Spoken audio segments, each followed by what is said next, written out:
Hi, I'm Michael Smith. I'm a CMO of NPR, and I'm here with my friend Devin Johnson to talk. And in fact, let me tell you a little bit about Devin. Devin is Chief Operating Officer of the SpringHill Company, the athlete and artist empowerment company founded by Lebron James and Maverick Carter. Devin has P&L responsibility for all business lines, including the studio, brand partnerships, e-commerce, and experiences. His prior roles were leading the launch of the growth of Uninterrupted, which remains a major brand within the SpringHill Company's portfolio of brands. Devin also plays a vital role in the original content development as an executive producer for The Shop, More Than an Athlete, Elite Youth, and many other uninterrupted original productions that reside on networks such as HBO, Fox, Netflix, and ESPN networks. Devin's also a digital transformation OG. He previously served as the SVP Digital for the Tribune Media, and I've known him for over 15 years, starting back to his days as a digital executive at NBC Universal, where he was instrumental in developing the global company's digital innovation efforts. He's always insightful, candid, and always inspiring. So we're in for a special treat today.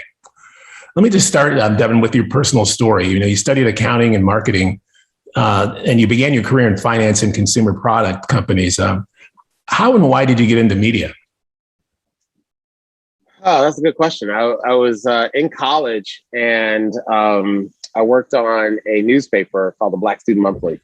And it was, a newspaper. I guess most people here don't know what that is, but it was something I was doing in my spare time and really just enjoyed it. Getting to know how money is made in the media business, selling advertising. I was selling advertising to local pizza places. It was me and I had a friend who was an editor. She was handling all the writing and journalistic editorial stuff. I was kind of the publisher working on all the business stuff and just really liked it. And I was already probably too far into my accounting and all that stuff to switch gears. So my first job out of college was an accounting job. I was an auditor, but I always kind of had that hankering or wanting the desire kind of lingering around to be in the media business. And so after I was doing that for a couple of years, digital started. And so, not to date myself, but I was kind of there at the beginning when, traditional media companies were establishing their presence online. And at the time, media was super sexy. It was hard to get media jobs, but the digital jobs were kind of the little kids' table. So it was kind of a little bit easier for someone without media experience to get those jobs. And so I just took that opportunity and joined the Tribune Company as, I don't remember what my title was, but as a finance manager, just to kind of start the process. And then I started easing my way out of finance slowly, like walking out of the room. What's it called? The Irish exit. I was doing the Irish exit of, in finance, trying to get to more business development and general management roles. So you leverage the growing digital business as a way to break into the overall media business, and then you made your way from finance into broader roles. Was it difficult to make the transition from being kind of seen as a finance guy into broader media roles? Very difficult, but I had one person in my life, my career, that saw me more than a finance guy, which is ironic because yesterday I was literally wearing one of our hoodies that we have a more than, and I have one that says more than a finance guy. And because that was really my story, that I felt like I could contribute at not a higher level, because finance people are super important and they matter. But I thought I knew I could be a good finance person, but I thought I could be a great kind of general manager. And so I used that really. And so I spent a lot of time learning about and reading about the industry, what was happening. And there was a gentleman at NBC Universal that, plucked me out of my finance role and gave me an opportunity to lead an innovation team. And so I became a bit of a GM or program manager for that incubator that was kind of leading innovation at NBC. And that became kind of the real start to getting out of finance and really having more of a broader role and responsibility within kind of broader digital as it was becoming a thing, if you will. Yeah. And now, you also went back and got your MBA. So, I think a lot of the people watching today are either undergraduates who are thinking about should they get an MBA or maybe they're early in their careers and considering it. Do you think it's worth it? And would you recommend it to somebody, a young aspiring entertainment professional today? It all depends. It's probably not the clean answer, but it really depends on what you're trying to do, what you're trying to accomplish. And, I can tell you for me what the MBA did. And, it was an opportunity for me to reset my career because I did it when I was still in finance. So it was an opportunity for me to increase my income. So that mattered. And, because there was a time, and I don't know if that's still happening now, but MBAs were getting more money than someone with an undergrad. So that was one opportunity. Also, there are more opportunities for roles that are a little more marketing and general management focused when you have an MBA. And so it opened the aperture for me to be able to be considered and consider more opportunities. So for me, it made sense. But I'm not exactly sure I would say that it makes sense for everyone. Because if you're trying to lead production or become a writer or producer, no one really cares, if you have an MBA or not. So it really depends on what you're trying to accomplish and what your personal and career objectives are.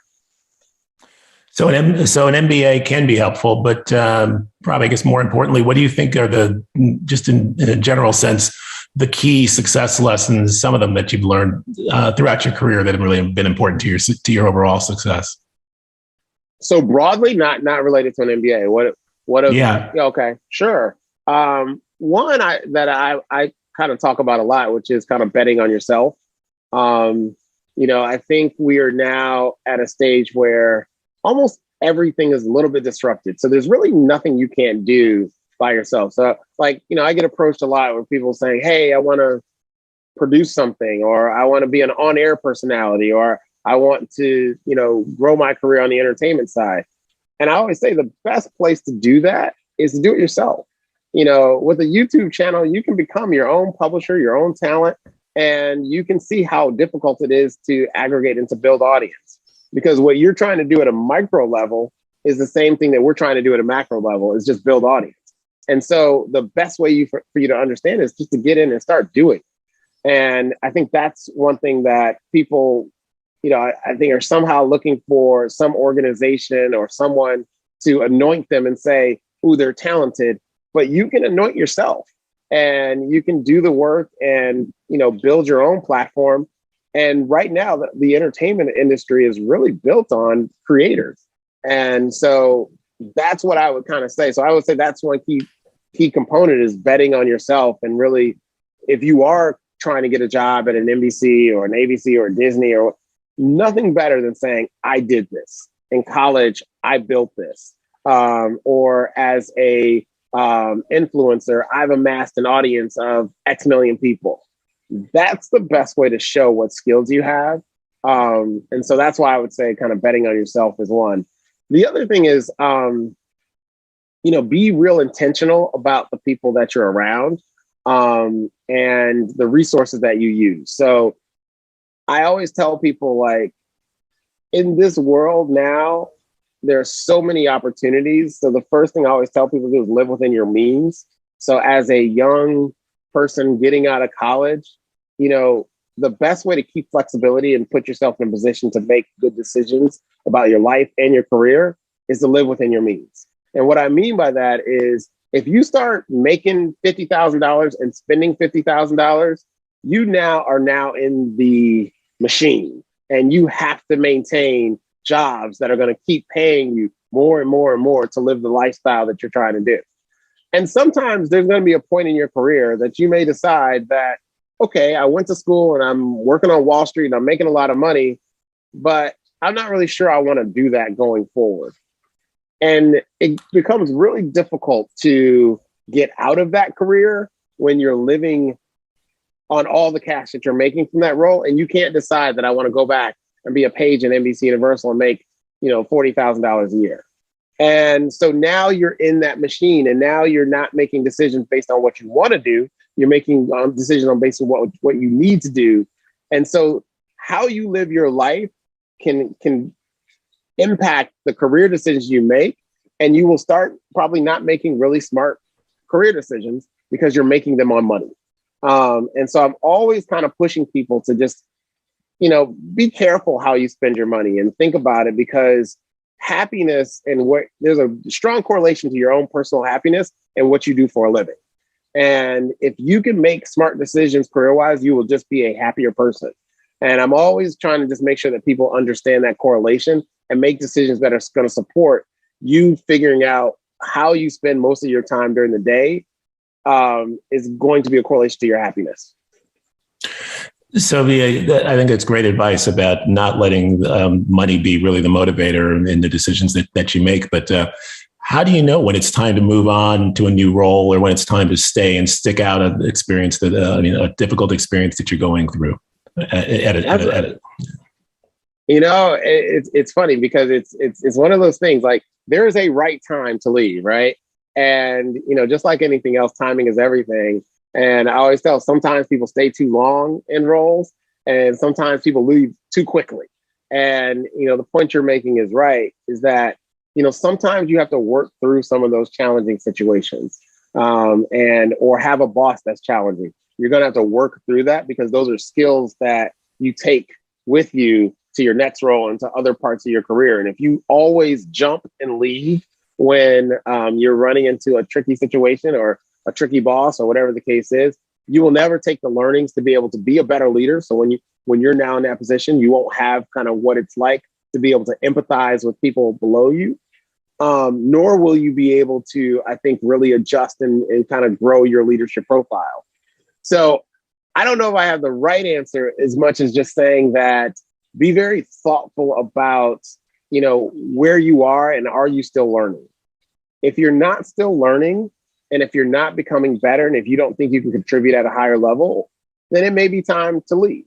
And, that's a personal decision, but I'm always just mindful of, being careful not to leave too soon or stay too late, because sometimes people stay too long because it's comfortable. They're making a good check or whatever the case is, and they stay way too long and they're not growing as an employee. And so you have to always take stock of your personal career objectives and what's important and where you're trying to be.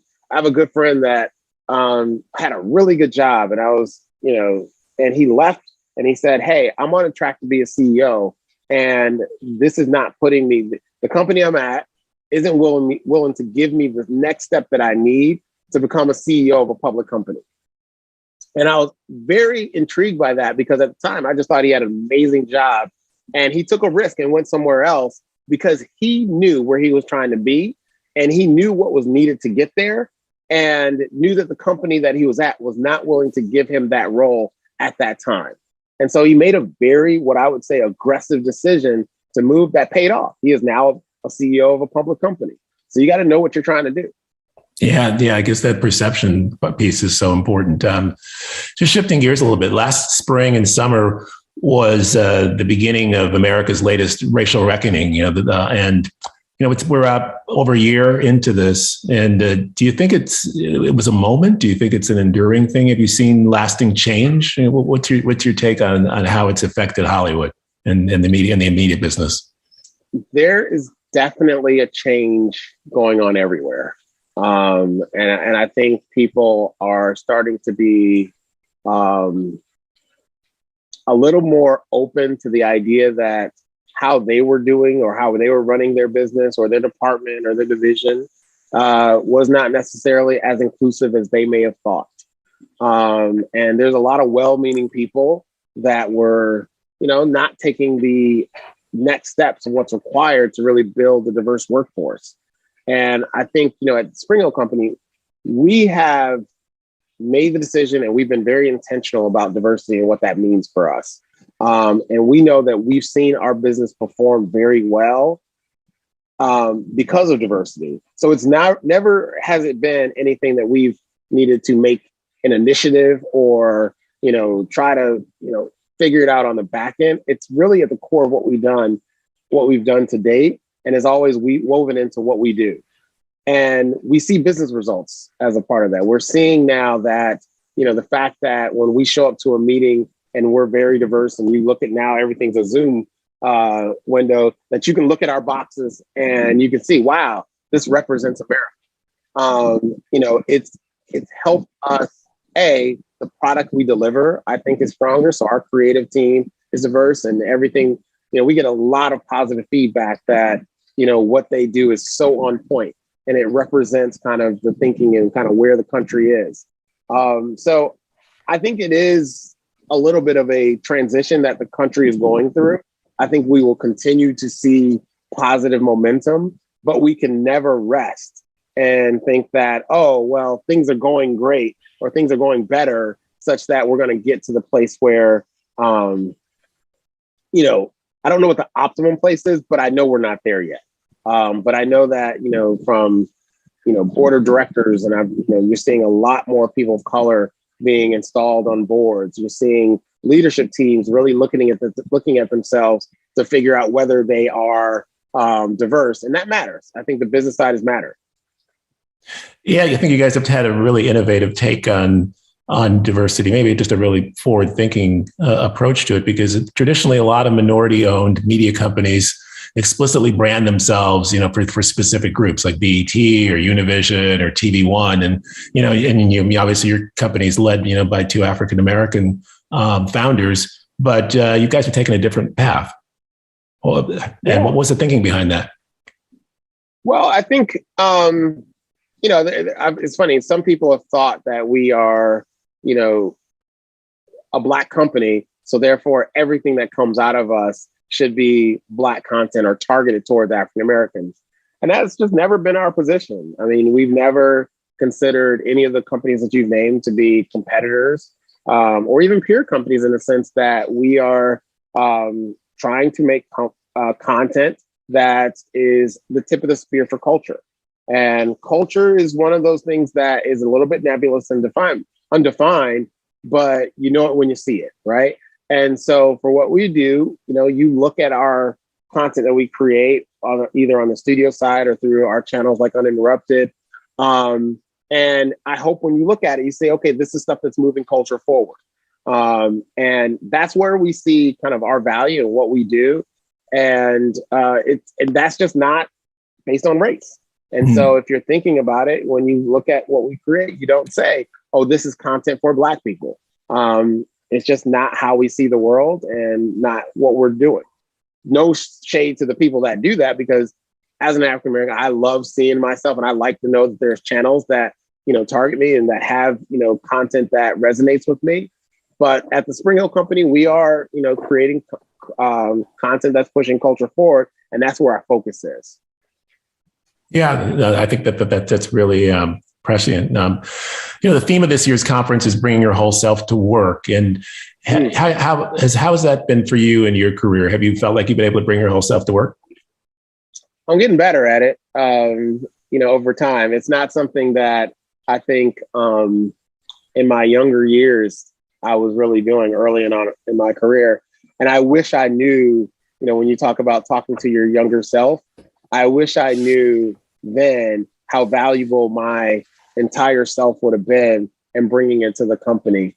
I was always, I think, in finance worlds, you're kind of pigeonholed, and you might be one of, as an African-American male, I may be one of, or, certainly the minority in the department. And, in those scenarios, you're always trying to fit in. And what I really like, and I think there's a change occurring. So when I talk to young people and when I see the young folks at our company, they don't struggle with the same things that I was struggling with when I was, their age. And so they are bringing their entire self. And I think it's so important, because once again, when we talk about diversity, what's the point of having people having racial diversity or gender diversity and people only bringing one sliver of themselves? And because you're not going to really see the true benefits of it. And so we're always encouraging folks to, be who they are. And that's why we bring them in. It's just super important when you think about, the ultimate product that we do, but not even just us. When, if you're working for a company that makes a consumer product, having a viewpoint of why that's not going to resonate or will resonate with a certain demographic is important. And you should make sure that you articulate that. So your entire presence matters, and make sure that people, understand and recognize who you are and bring those viewpoints and that perspective to the table, no matter where you are and what your role is. Well, we're 18 months now into the pandemic, and it'd be great if you could tell us a little bit about how you guys have been dealing with it in terms of remote work. And, it's interesting that I guess you can bring yourself, real self to work, given that you're not at work and you can kind of be whoever you want to be on that box. But then on the other side, there's some downsides too. So how has the SpringHill Company been coping with remote work, and what's your assessment on the pros and cons of it so far, and how is that going to affect what you guys do going forward? Yeah. I think we've done a really good job of working through it. So we've grown. I don't know what percentage, but we've hired probably, I don't know, there's probably 30% of our workforce have never met in person.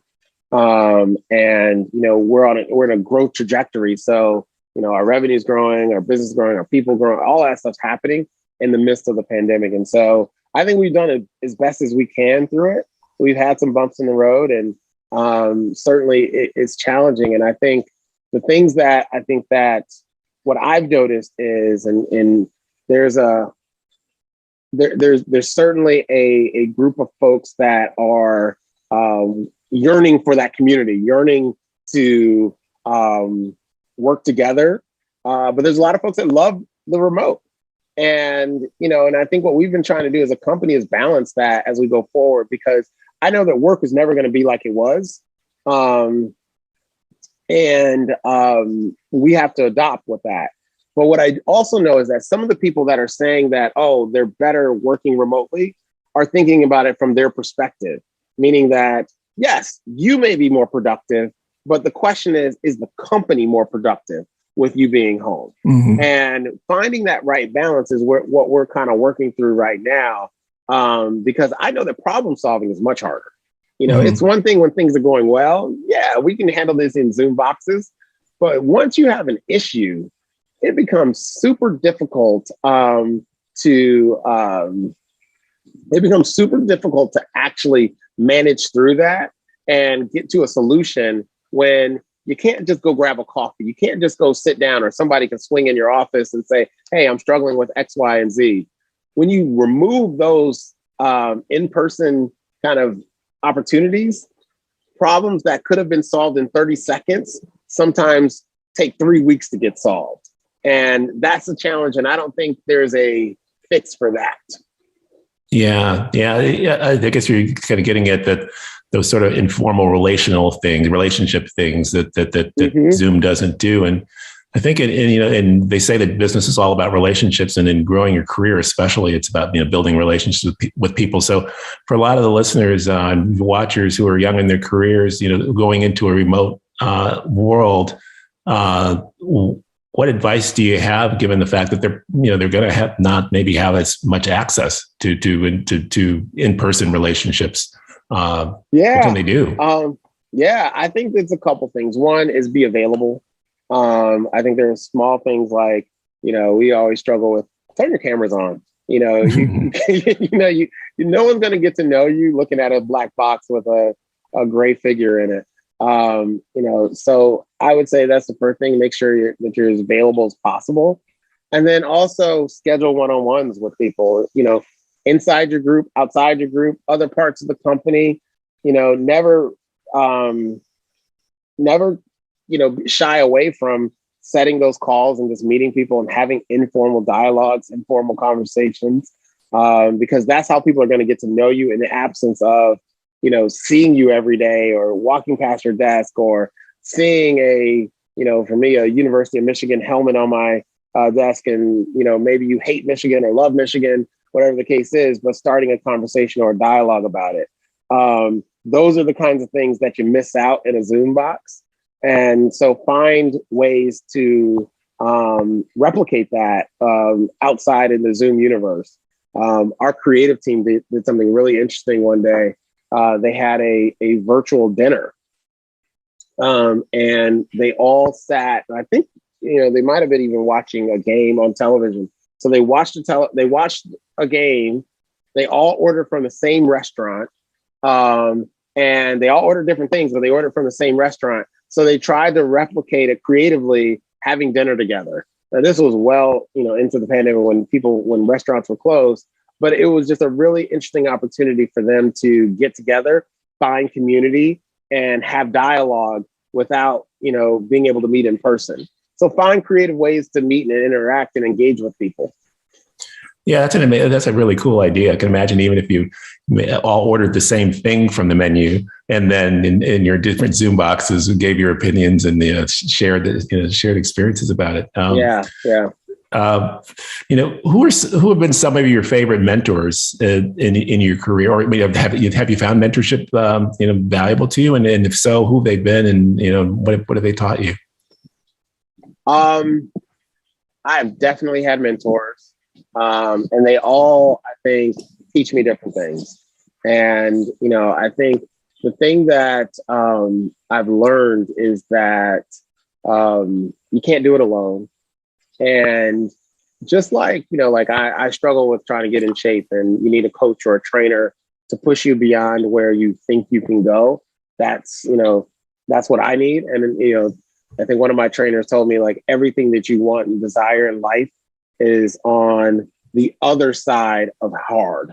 And so the difficult things are what's going to transform you and really push you into the next direction. So having mentors that will challenge you, that just don't nod and say, yeah, exactly. That are going to challenge your thinking, that are going to push you to, help you in that decision of whether you should stay or go in a role, and whether things are working out for you. That's what you really need. And so personally, I've had that. I've always been able to call. And what I've also, learned now as I get older in my career, having kind of that board of directors of people around you, like their peers, not necessarily folks that are older than you, but the people that come from different backgrounds and have different skill sets, also now become kind of my new go-to in terms of how I make decisions. And having, we all have friends that are probably a little more wiser than we are. We all have friends that are probably a little more risk-taking than others. And so putting those folks around you to help you, make decisions, I think are really crucial. So that's kind of what I'm doing now. But I've certainly had mentors along the way that have helped me and helped drive my career and pushed me in places that were a little uncomfortable. How have you found mentors? That's a good question. Sometimes I've cold called folks. I've seen backgrounds of people that I found interesting and reached out to them cold and just said, hey, I would love to meet with you. That's not going to be a high success rate. You might get, 10% of those things working, but, sometimes it works. And, those have been people that have, shown interest in me. I'm always kind of like inquisitive, and I'm, if I'm in a meeting and, I find someone that's super insightful, I'm the type of guy that I will reach out to them.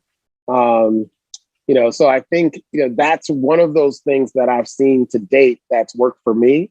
And, as I look forward, I think it's always been opportunities for us to reach out to new people, whether you know them or not, whether you have things in common, find people that you don't have stuff in common with. That's kind of how I've gone to date, finding mentors and seeking them out.